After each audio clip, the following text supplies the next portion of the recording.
에서 열두를 내보내시며 명령에 이르시되 이방인의 길로도 가지 말고 사마리아인에 들어가지 말고 가면서 전파하여 말하되 천국이 가까이 왔다 하고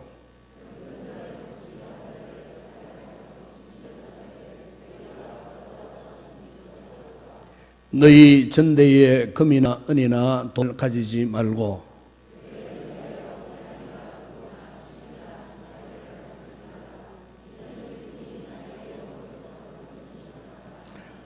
어떤 성이나 마을에 들어가든지 그 중에 합당한 자를 찾아내어 너희가 떠나기까지 거기서 머물라.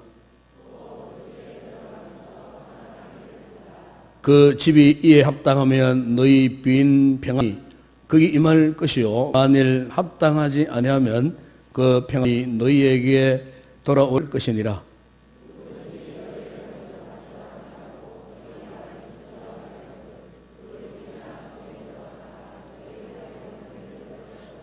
함께 읽겠습니다. 내가 진실로 너에게 이르노니 심판날에 소돔과 고모라 땅이 그 성보다 견디기 쉬우리라.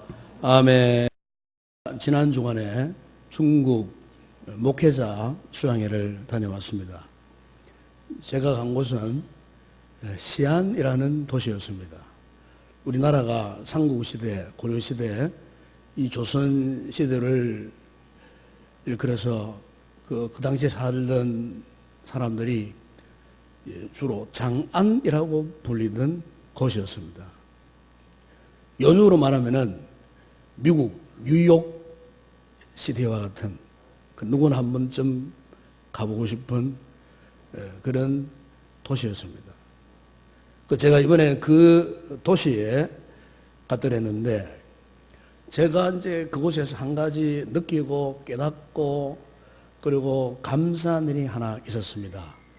그것이 뭐냐면은 아직도 우리나라가 중국보다는 공기가 훨씬 맑다는 사실을 제가 알고 왔습니다.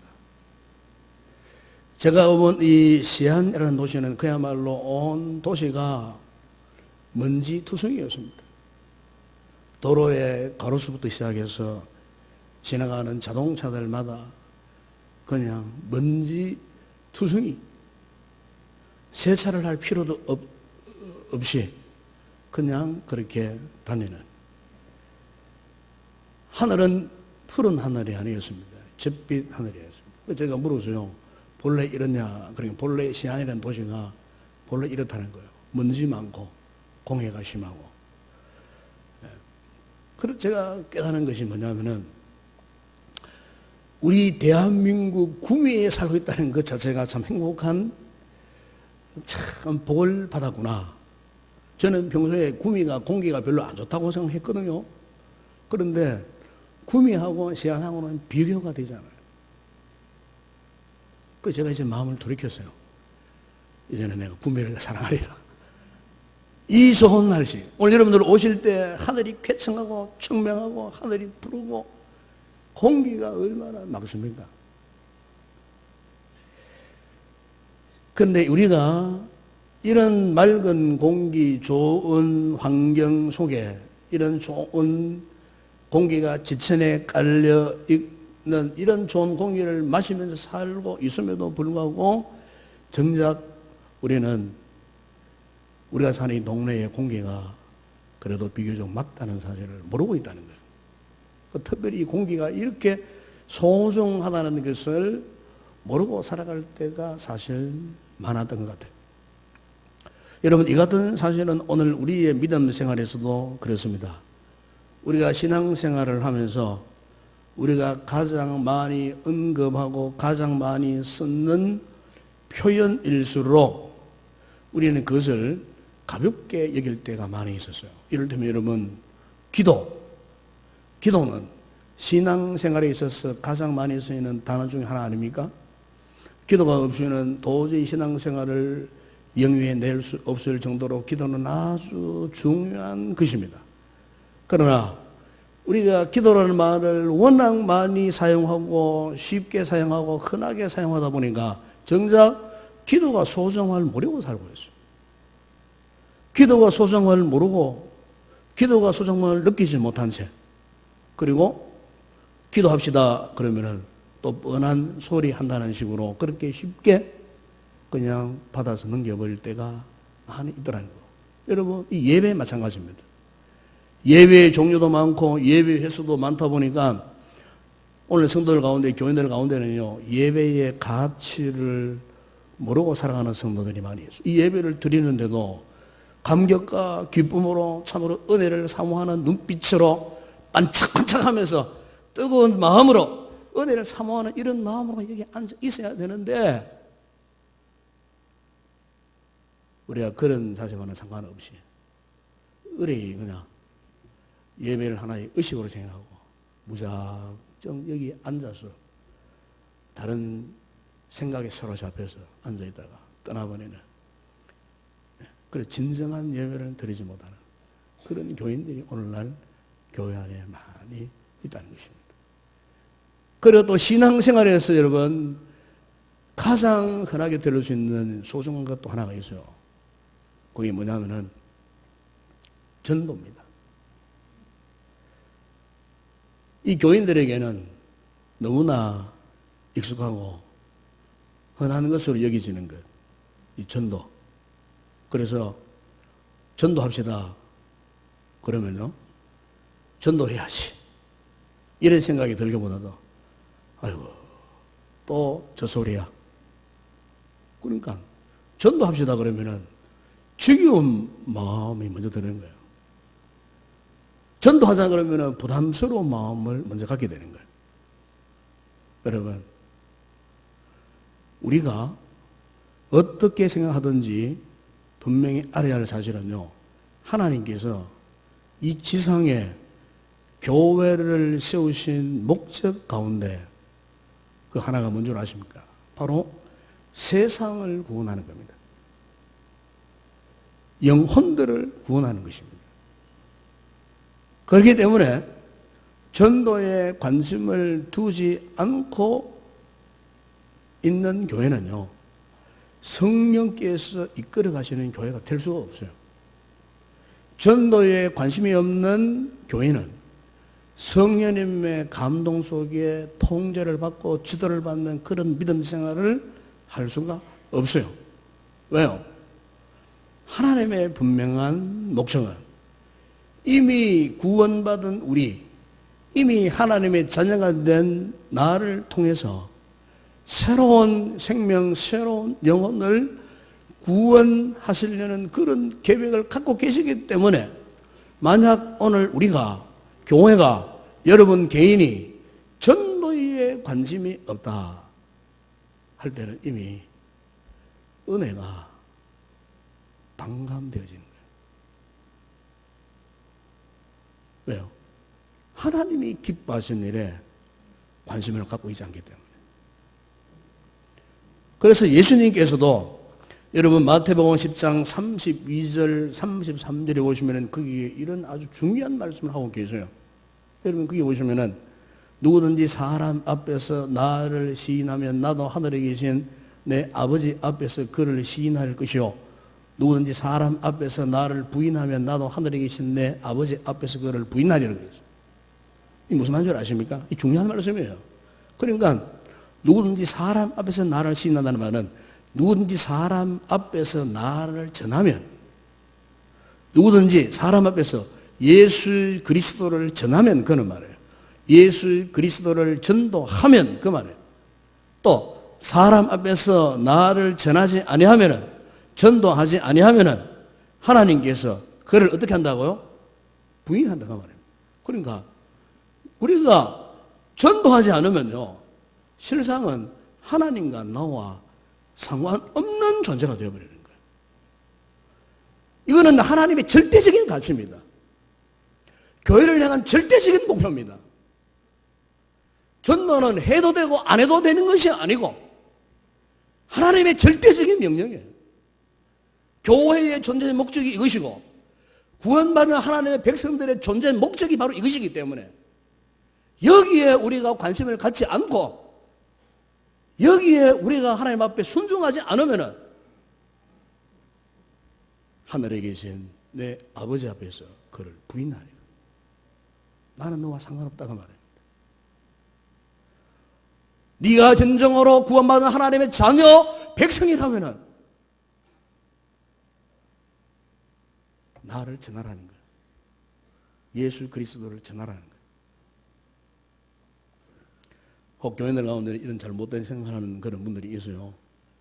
목사가 전도합시다 그러면요, 마치 목사가 교회를 수적으로 막 부흥시키려고 하는 어떤 목회자의 어떤 야망 정도로 생각하는 그런 분들이 있어요.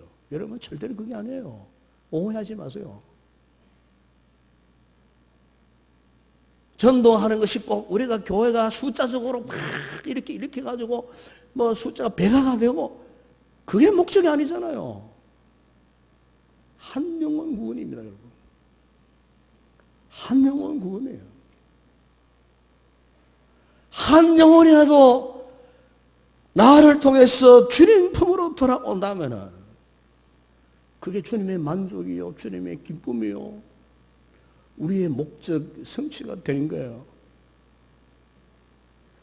저는 목회자로서 가장 강조해야 하는 것이 바로 영혼구원인 줄 알겠습니다. 여러분들이 듣기 싫어도 부담스러워도 들으셔야 돼요. 영혼구원입니다, 여러분. 전도입니다. 저는 이 구령운동, 전도운동, 이것은 우리가 한두 편의 설교를 듣고 은혜 받는다고 될 문제가 아니에요. 여러분이 전도는요, 우리가 하나님의 말씀으로 무장되어지고 훈련되어져서 우리의 신앙생활의 가치가 바뀌고 이 세계관이 바뀌고 우리에게 새로운 비전이 주어질 때 이 구령운동에 우리가 동참할 수가 있어요. 여러분, 교회가 복음의 열정, 한 영혼에 대한 깊은 애정을 가지고 하나님 나라의 황홀한 비전을 가지고 시종일관 유지하기 위해서는 이 같은 훈련을 통해서 전도가 우리의 삶의 체질화가 되지 아니하면은 우리가 전도를 지속적으로 할 수가 없어요. 우리 교회가 다음 주일날 총동원 전도 주일을 하고 기민 초청 잔치를 하는 하나의 어떤 행사로 끝나버리면 안 된다 그 말입니다. 이 모든 과정이 훈련 과정이라 그 말이에요. 이런 훈련 과정을 통하여서 우리 남은 생에 일평생토록 하나님이 겉으로 원하시고 겉으로 기뻐하시는 한 영혼 구원을 위해서 우리가 남은 생을 그렇게 살아가야 되지 않느냐 그 말이에요. 단순히 교회를 수적으로 물량적으로 부흥시키기 위한 수단 방법이 아니고 한 생명 한 영혼을 나를 통해서 구원시키는 것이 우리 믿음 생활의 목적, 비전, 가치라는 것을 우리가 기억해야 된다는 사실입니다. 그럼 여러분, 이렇게 전도가 나의 삶에 있어서 체질화 이 삶의 스타일이 되기 위해서는 우리 구체적인 과정이 필요합니다. 그 먼저 하나가 뭐냐면은 내 신앙의 고백을 전할 대상을 여러분들이 먼저 선정을 하셔야 돼요. 아마 여러분 가운데는 한 번도 자기 신앙을 그 누구에게 고백해 본 적이 없는 그런 분도 있을 거예요. 여러분, 전도가 뭔 줄 아십니까? 전도는 내가 만난 예수 그리스도를요, 다른 사람에게 고백하는 거예요. 내가 예수를 만났더니 예수님이 나에게 이런 은혜를 베풀어 주시더라. 한때 나는 예수를 믿기 전에는 이렇게 세상에서 호랑방탕한 삶을 살았는데 내가 예수를 믿고 내 삶이 이렇게 변화되었더니 그 예수님이 나를 이처럼 사랑해 주시고 나에게 이런 복을 주시고 내가 예수를 믿음으로 우리 가정이 우리 가문이 이렇게 복을 받아가지고 행복하게 즐겁게 풍성하게 살게 되었다. 내가 만난 예수 그리스도에 대한 신앙을요, 전도 대상자들에게 고백하는 거예요. 베스트는 우리의 신앙 고백의 대상입니다. 그분들에게 이 같은 우리의 신앙을 고백해야 되는 거예요. 그러기 위해서는 내가 예수를 전할 대상자를 분명히 선정해야 됩니다. 대상자를 찾아갔어. 그래서 오늘 여러분 본문에 5절, 6절, 11절에 보시면 예수님께서도요 12제자들에게 말씀하시면서 이렇게 말씀하지 않았습니까? 예수께서 이 12를 내보내시며 명하여 이르시되 이방인의 길로도 가지 말고 사마리아인의 고리도 들어가지 말고 오히려 이스라엘의 집에 잃어버린 양에게로 가라. 목적이 분명합니다. 10절에 보죠. 어떤 성이나 마을에 들어가든지 그 중에 합당한 자를 찾았네요. 그래서 합당한 자를 찾았네요. 그러니까 예수님께서 제자들에게 전도의 삶을 살기 위해서 가르쳐준 방법이 뭐냐면은 전도 대상자를 확실히 선정하라는 것입니다. 확실히 선정하라. 그냥 닭들에게 뭐 모이를 뿌려주듯이 그렇게 하지 말고 신중하게 전도 대상자를 선정하라. 신중하게 전도 대상자를 선정하기 위해서는 뭐가 필요합니까? 기도가 필요합니다. 기도가 필요합니다. 그래서 제가 우리 셀 리더 교육 항상 강조하는 게 뭡니까? 셀 가족 모임을 항상 옆에다가 빈 방석을 놓고 빈 방석 위에 우리가 전도할 대상의 이름을 써놓고 그리고 셀 가족들이 합심해서 이름을 불러가면서 그렇게 기도해라. 예.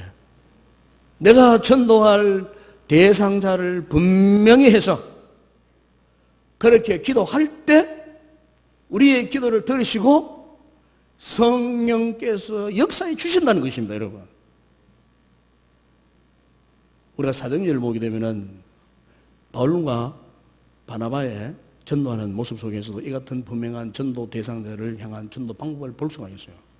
사도행전 13장 46절에 보시면은 바울과 바나바가 담대히 말하여 이르되 하나님의 말씀을 마땅히 먼저 너희에게 전할 것이로되 너희가 그것을 버리고 영생을 얻기에 합당하지 않는 자로 자처하기로 우리가 그러면서 뒤에 보시죠. 이방인에게로 향하노라. 이제는 그러니까 바울과 바나바의 전도의 대상자가 분명했습니다. 이제는 이방인들에게 나아가겠다. 이방인들을 전도의 대상으로 삼았다는 것입니다. 무작정 다치는 대로 아무에게나 전도하는 것이 아니고 어느 도시로 가서 어떤 사람들에게 복음을 전할 것인지에 대한 분명한 선정, 확실한 선정을 바울과 바나바도 그렇게 했다는 것입니다. 여러분, 우리가 사도행전 10장에 보시면은 바울이 전도하기 위해서 인간적으로 가고 싶었던 지역이 바울은 처음에 아시아였어요. 아시아. 예. 아시아 비두니아였어요. 비두니아. 그런데 바울이 아시아의 비두니아 지방에 가서 복음을 전하려고 이제 드로아에서 기도를 했어요. 드로아에서 준비 기도를 한 거죠. 기도를 했는데 그런데요 밤에 환상 가운데에 하나님께서 지시하셨어요. 그런데 환상이 보였어요.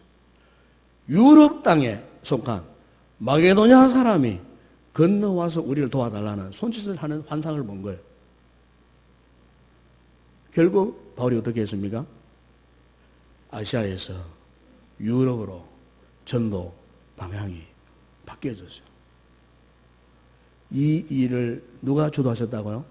사도행전 16장 6절에 보시면은 성령이 아시아에서 말씀을 전하지 못하게 하시거늘. 성령님이. 여러분, 전도는 전적인 성령의 역사입니다. 성령님은 우리를 아무렇게나 막 그냥 이끌어 가시는 분이 아니에요. 우리가 전도하기 위해서 기도할 때 성령님은 우리가 전도할 대상자들을 선정하는 일에서부터 시작해서 그 영혼을 이끌어 올 때까지 주도적으로 역행하시는 분 누구냐면은 성령님께서 그렇게 하신다는 것입니다. 그러므로 여러분, 우리가 이 성령의 역사를 믿는다면 아무렇게나 전도하는 것이 아니에요. 우선적으로 대상자를 기도하는 가운데 정하십시오. 이미 우리가 213명의 베스트를 작성을 해서 이미 베스트 함에 다 넣어놨어요. 베스트 함에. 아직 여러분 가운데에 베스트를 작성하지 못하신 분이 있거든. 이번 주간에 기도하시는 가운데 성령님의 도우심을 받고 이번 총동원 전주일날 내가 어떤 영혼을 구원할 것인가, 복음을 전할 것인가 기도하시는 가운데 성령님의 인도하시면 여러분 순종할 수 있기를 주의 이름으로 축원합니다. 선정, 전도 대상자가 분명해야 구원의 역사가 일어난다는 것입니다. 그리고 또 하나 우리가 전도의 삶을 살기 위해서 우리 전도자들의 눈이 항상 긍정적이어야 됩니다. 여러분 전도자는 세상을 바라보는 눈이 항상 긍정적이어야 돼요. 그 모든 것을 긍정적으로 접근을 해야 돼요. 저 세상 사람들 죄 짓고 타락하는 저 인간들을 보면서 저 인간들은 희망도 없는 인간들이야 이러면서 이 세상 사람들과 상종하지 않고 그냥 저 인간들은 지옥 갈 한심한 인생들이니까 지옥 가든 말든 상관없어. 우리가 세상을 너무 부정적으로 비관적으로 보면 안 된다 그 말입니다. 전도자는 세상을 항상 긍정적으로 바라봐야 된다. 여러분 주변에 망나니 같은 사람이 있어도 그 사람 미워하면 안 돼요. 불쌍히 여기게 되는 거예요. 왜요? 전도의 대상자가 바로 그 사람이기 때문에. 하나님의 관심이 바로 그 사람에 있는 거예요. 그렇기 때문에 우리 모든 전도자들은 세상에 거하는 모든 사람들에 대해서 긍정적인 시선을 갖고 있어야 되는 거예요. 제가 제자 훈련 시에 종 훈련자들이 이런 이야기를 합니다. 전도가 뭡니까? 물어봐요. 전도가 뭐냐? 전도가 뭐냐?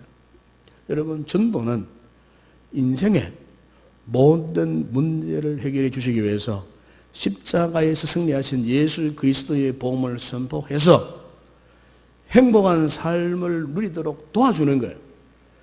아직 예수를 몰라가지고 지금 세상 사는 가운데는 불행한 삶을 살아가는 분들이 있어요. 그분들에게 예수 그리스도의 십자가의 사건을 전해서 예수 그리스도를 믿게 해서 행복하게 살도록 도와주는 것이 뭐라고요? 전도라고 말해요. 전도. 그러므로 이런 복음을 전하는 우리 전도자들은요, 항상 긍정적인 사고를 가지고 긍정적인 행동을 해야 되고 긍정적인 말을 해야 되는 거예요. 왜? 복음 자체가 굿뉴스예요. 좋은 소식이에요. 기쁜 소식이잖아요. 근데 전도자가 전도로 가가지고 부정적인 말을 합니다. 얼굴빛도 컴컴하게 해가지고 그러니까 아이고 그래 살아가 되겠나 하면서 니 그래 사람이 주옥 간대. 전도자가 그렇게 전도하면 안 돼요. 여러분 예수 안 믿으면 지옥에 간다는 것이 복음이 아니에요. 예수 믿으면 천국 간다. 이게 복음이지. 거꾸로 여러분 사용하면 안 된다 그 말입니다. 여러분. 그래서 여러분 유명한 그 김기동 목사님 소위 그 고구마 전도부 이미 다 제가 훈련을 한번 시켜봤습니다. 우리 전도팀들에게. 이 김기동 목사님은 길을 가다가 누구를 만나잖아요. 만나면은 생판 처음 만나는 사람이에요. 그런데 예수 믿으십니까? 교회 한 나라입니다. 그래도 믿어야 합니다. 예수 믿으면 너무너무 좋습니다. 제가 기도하겠습니다. 그러면 갚으려야 돼. 그리고 어쩌다 또 만나는 거예요. 또 만나잖아요. 그럼 어떻게 하느냐? 예수 믿으면 너무너무 좋습니다. 지금 제가 계속해서 기도하고 있습니다. 이렇게 전도한대요. 그러니까 예수 믿으면 너무너무 좋습니다. 여러분 복음을 전하는 전도자는 긍정적으로 그렇게 말을 해야 돼요. 긍정적인 시각으로 봐야 되는 거예요. 내 기분, 내 감정에 좌우되지 아니하고 복음 자체가 기쁨의 복음이기 때문에 환희의 복음이기 때문에 복음을 전하는 자들은 기쁨으로 즐거움으로 성령이 쫙 환해져가지고 예수 믿으면 너무너무 좋습니다. 예수 믿으면 천국 갑니다. 이렇게 확신을 가지고 얼굴에 만연의 미소를 지으면서 그렇게 복음을 전할 때 성령께서도 바로 그 전도자를 통해서 그 역사하시는 거예요. 전도자가 우구지상을 해가지고 온갖 세상 염려 걱정 있는 그런 얼굴 표정을 지고 예수 믿으세요. 예수 믿으면 복 받습니다. 그랬을 때 이런 안 믿는 사람들에게 도전이 되겠느냐 그 말이에요. 여러분, 우리가 예수를 믿으면요, 절망의 자리에서 건진받고 죽음의 자리에서 생명의 자리로 옮겨지고, 예수 믿으면 영원한 심판의 자리에서 영원한 기쁨의 자리로 옮겨지고, 저주의 인생이 영원한 축복의 인생으로 바뀌고, 예수 믿으면 마귀의 자녀였던 우리가 하나님의 자녀가 되고 영적인 신분 상승이 이루어지는 그 순간, 여러분, 이 황홀한 복음의 기쁨, 이 즐거움, 감격, 오늘 저와 여러분이 먼저 깨닫고 경험해야 할 줄로 믿습니다. 그래야 우리가 전도의 삶을 살아갈 수가 있는 거예요. 절대로 전도자는, 우리 성도들은 세상을 부정적으로, 비관적으로, 절망적인 태도를 취해서는 안 된다는 것입니다. 여러분, 오늘 본문 7절에 보시면 주님께서 제자들에게 당부하시면서 이렇게 말씀하지 않았습니까? 너희가 가면서 전파하여 말하되 천국이 가까이 왔다 하라 그랬어요. 천국이 가까이 왔다. 네. 전도자는 지옥의 심판이 가까이 왔다 하기보다도 먼저 전할 소식이 천국이 가까이 왔다, 메시아이신 예수 그리스도 그분이 오셨다, 이것을 먼저 전해야 된다는 것입니다. 여러분 요한복음 4장에 보시면 한 사마리아 여인이 주님을 만났어요. 정말 불행한 여자였지 않습니까? 사람들 만나기가 두려웠던 여자 아니었습니까?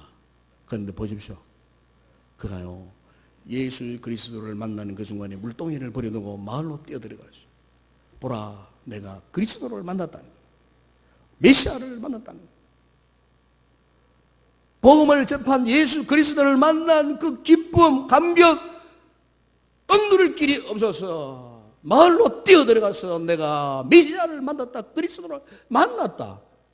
그 여자를 통해 갖고요 사마리아 여자에게 복음이 전파되어서 수많은 사람들이 예수를 믿게 되었다는 것입니다. 여러분 이렇게 복음은 긍정적인 것입니다. 여러분 누가복음 오늘 본문 8장에 보시면 이런 말씀이 있지 않습니까? 그래서 병든 자를 고치고 죽은 자를 살리고 나병 환자를 깨끗하게 하며 귀신을 쫓아내되 너희가 거저 받으시니 거저 주라. 여러분 절대로 전도는요 남을 죽이고 빠뜨리고 남을 얽어먹는 그런 행위가 아니에요. 전도는 항상 긍정적으로 밝게 기쁨으로 행해져야 하는 것입니다. 혹 우리가 전도를 하다가 때로는 욕을 얻어먹을 수 있어요. 한참 전도하는데 어떤 사람이 와가지고 물바가지를 물에 덮으자, 니네 예수 믿어라, 이런 순간에서도 여러분 절대로 그 사람에게 대항하면 안 돼요. 그때 우리가 잘 사용하듯이 할렐루야, 주님 감사합니다, 기쁨이, 복음을 전하다가 핍박을 받아도 할렐루야, 얼굴에 마음면에 미소를 잃지 않고 그런 와중에서도 밝은 웃음을 짓고, 그리고 그런 와중에서도 예수의 복음을 전할 수 있는 사람, 여러분 바로 그 사람을 통해서 참 소망의 메시지가 선포되어져서 흑암과 절망에 그늘에 있는 그 생명을 영생의 길로 이끌어내는 놀라운 역사가 일어난다는 것입니다. 긍정적으로 여러분 전도할 수 있기를 바랍니다. 그 다음 마지막 하나는 전도의 삶을 살기 위해서 여러분 무엇보다도 성령님께 전적으로 순종해야 합니다. 우리 전도자들이 항상 깨닫는 게 있어요. 전도를 많이 하는 분들일수록 더 깨달아요. 뭘 깨닫느냐? 나는 무능하구나, 나는 나약하구나, 전도를 그렇게 많이 했으면서도 불구하고 항상 고백이 뭐냐? 내가 한 것이 아니고 주님이 하셨다. 성령께서 하셨다. 네. 전도 왕들의 여러분 간증을 한번 들어보세요. 하나같이 그런 이야기를 합니다. 여러분 지난 3월 달에 우리 교회 인천중앙장로교회 안강장 원사님 오셨잖아요. 제가 식사를 하면 내 방에서 이렇게 가까운 대화를 나눴어요.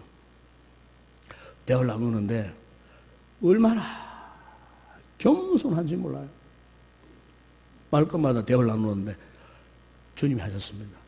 성령님이 하셨습니다. 말끝마다. 그래서 제가 조금 불만스러웠어요. 뭐가 불만스러웠느냐? 제가 그분에 대해서 책을 읽어 다 잘 알고 있거든요. 구체적인 자신이 경험했던 개인적인 일이나 가정적인 일이나 자녀관계된 일이나 남편의 일이나 이런 것들을 좀 구체적으로 성도들 앞에서 소개를 해주면서 이렇게 해야 되는데 그런 이야기 별로 안 했잖아요. 그래서 제가 물었어요. 권사님, 네, 그런 이야기를 좀 구체적으로 좀 잘 해주셔서 우리 교인들이 좀 도전 받을 수 있도록 그걸 좀 해주시지 왜 그런 얘기를 도대체 안 하십니까?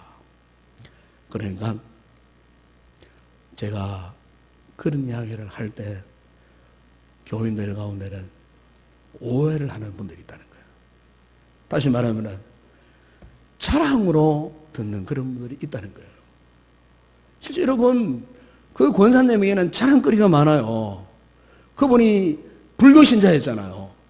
불교신자가 예수를 믿고 교회를 다니게 되었는데 그 아들이 죽을 병이 걸렸어요. 불치병이 걸렸어요. 그런데 예수를 믿고 나니까 주님께서 그 불치병에 앓아누워 있는 그 아들을 고쳐주셨어요. 그리고 핍박하던 남편, 네 만약에 교회 간다면 전도한다면 내 집에 있어 쫓겨낼 줄 알아라. 그렇게 협박하는 남편이었어요.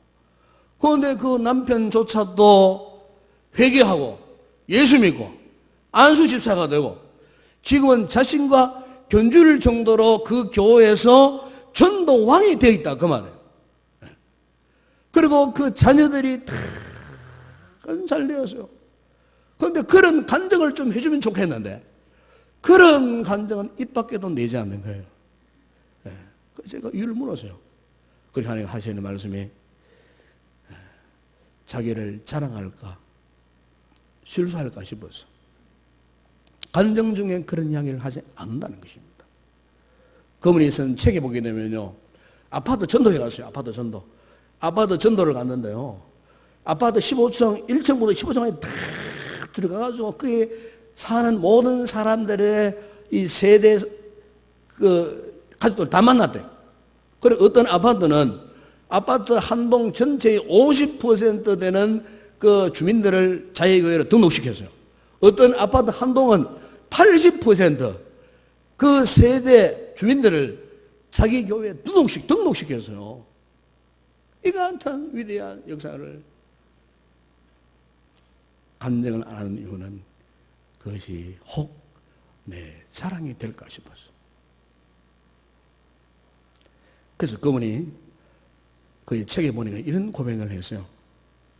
전도는 제 힘으로 하는 것이 아니었습니다. 전도는 결코 자기 방법대로 되는 게 아니었습니다. 말 잘한다고 되는 것도 아니고 철학적이거나 논리적이라고 해서 되는 것도 아니었습니다. 성령께서 하시는 일이었습니다. 성령께 붙들리지 않고서는 결코 할 수 없는 일이 전도였습니다. 그래서 기도하며 성령의 도구만 되기를 위해서 제가 기도했습니다. 그래서 그분은 하루에 5시간 기도하고 하루에 5시간 전도한다는 거예요. 여러분 한번 생각해 보세요. 하루에 5시간 하루에 기도하고 5시간 전도하고. 그러면서 전도 대상자들을 어떻게 찾느냐. 그분이 이렇게 이야기했어요. 하나님, 문제 없는 가정이 아니라 문제 있는 가정을 붙여주세요. 준비된 영혼, 예배된 영혼, 갈급한 영혼, 병든 가정, 문제 많은 가정, 그런 가정을 불러 붙여주세요. 잘생기고 이쁘고 예수 믿을 만한 사람, 가정에 넉넉한 사람 붙여달라고 말하지 않고 가난하고 병들고 문제 있는 가정을 저에게 붙여주세요. 그분이 기도하면서 그렇게 기도한다는 거예요. 그래서 그분이 수천 명을 전도했지만 대개 보면 문제 있는 가정들, 병든 가정들, 병든 심령들이 그분을 통해서 수없이 지금도 매 주일마다 10명 안팎의 이 세 가족들을 데리고 올라온다 그러잖아요. 여러분, 이 같은 역사가 어떻게 일어날까요? 한마디로 성령의 역사입니다. 성령의 역사입니다. 여러분, 오늘 보면 여러분 9절에 14절에 보시면 주님께서 제자들에게 이런 말씀을 하지 않았습니까?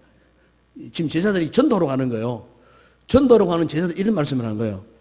너희 전대에 금이나 은이나 동도 가져가지 말고 배낭이나 두벌 옷도 신도 지팡이도 가지지 말고, 그리고 어느 성이나 어느 마을에 들어가든지 그 중에 합당한 자를 찾아내어 너희가 떠나기까지 거기 머물러라. 또 그 집에 들어가면서 평안을 빌어라. 만약 그 집이 너희가 비는 평안을 받기에 합당하지 않는다면 그 평안이 너희에게 다시 돌아올 것이다. 그리고 마지막 여러분 14절 하반절을 보십시오. 그 집이나 성에서 나가 너희 발에 먼지를 털어버리라 그랬어요. 여러분, 이게 무슨 말인지 아십니까? 여러분, 마태복음 10장 19절 20절에 보시면 이런 말씀을 합니다. 너희를 넘겨줄 때에 어떻게 또 무엇을 말할까 염려하지 말라. 그때에 너희에게 할 말을 주시리니 말하는 이는 너희가 아니라 너희 속에서 말씀하시는 너희 아버지의 성령이시니라 그랬어요. 여러분, 무슨 말씀이십니까? 전도자에게는 주님이 주시고 성령이 역사하시는 영적인 권위가 주어진다는 것입니다. 우리 평신도들에게도 복음을 전하잖아요. 전도를 하잖아요. 그러면 하나님께서 우리에게 영적 권세를 주시는 거예요. 영적 권위를 부어주시는 거예요. 이 목사에게 영적 권위가 있는 게 아니에요. 전도자에게도 동일하게 영적 권위, 영적 권세를 주신다 그 말이에요. 아멘? 전도자에게 이와 같은 특권을 주신다는 거예요, 여러분. 자, 여러분. 전도는 주님께서 우리에게 주신 지상 최대의 명령입니다. 이 명령에 우리가 순종하고 지켜 행하면요, 반드시 위대한 역사가 일어납니다. 우리 교회가 이런 좀 경험을 좀 많이 했으면 좋겠습니다. 우리 성도들이 전도하다가 여러분 개인적으로 가정적으로 이런 좀 역사를 좀 경험했으면 좋겠습니다. 복음을 믿고 구원받은 사람이 당연하게 해야 할 일이 전도인데 우리가 왜 이토록 전도에 관심이 없는가? 여러분, 전도는요 선택사항이 아니에요. 해도 되고 안 해도 되는 그런 게 아니에요. 반드시 해야 되는 거예요. 저는 그렇게 생각하고 있어요. 믿고 있어요. 훗날에 우리가 주님 앞에 섰을 때에 우리 주님께서요 전도에 대한 결산을 반드시 받으십니다. 여러분들이 구원받은 하나님의 백성들이라면 누구나 다 그렇습니다. 너를 통해서 몇 명을 전도해라. 너를 통해서 몇 명이 구원받았느냐?